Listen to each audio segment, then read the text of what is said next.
Sorry, y'all. Just making sure.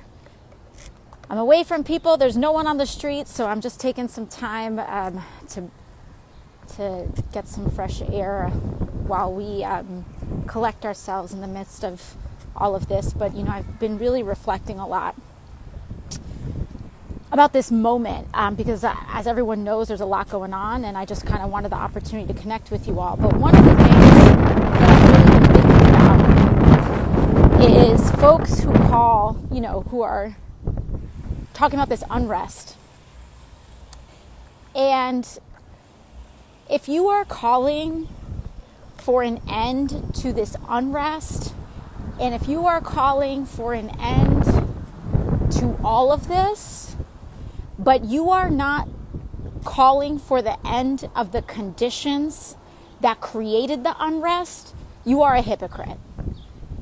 If you don't want to if you're trying to call for the end of unrest, but you don't believe healthcare is a human right, if you're afraid to say Black Lives Matter, if you're too scared to call out police brutality, then you aren't asking for an end of unrest. You are asking for injustice to continue and for your people to continue to endure the violence of poverty, the violence of a lack of housing access, the violence of police brutality, and not say a damn thing.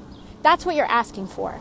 So if you're out here calling for the end of unrest, then you better be calling for healthcare as a human right.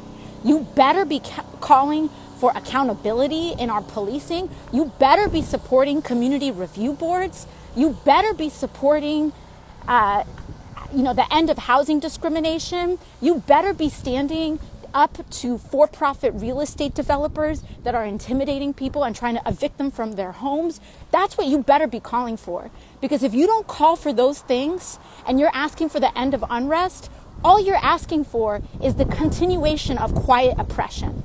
So if you want the end of unrest, then you should be asking for measures that actually liberate people in their lives from the oppression of economic and social inequity. And those are just some of my thoughts because, I just can't. I can't with folks that are saying we need to stop this unrest, we need to stop violence, as though charging someone $1,000 a month for insulin that they need to survive isn't violent. That is violent. And allowing people to die in these systems is just wrong. So, the way that we end this and the way that we move through this is by establishing justice. And that is the ultimate way of creating peace and prosperity.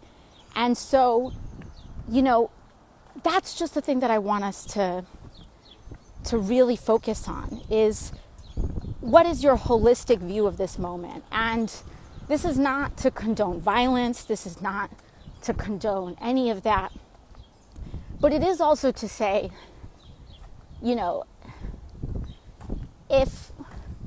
if you were silent on these issues until property got damaged, if you didn't feel urgency about these issues until property got damaged, we have to really ask ourselves the question as to why so many people were okay ignoring these problems until a window got broken. Why does it take that for people to pay attention? Because it shouldn't. And what we need is a commitment to solving these problems without needing to get that far. And when our society does that, we will be in a better place. And we can start today. So much of these problems and so much of this unrest could have been prevented if this officer was just arrested for the on-camera murder that he had committed. But because there was so much resistance, to the idea of that accountability, this situation got out of control.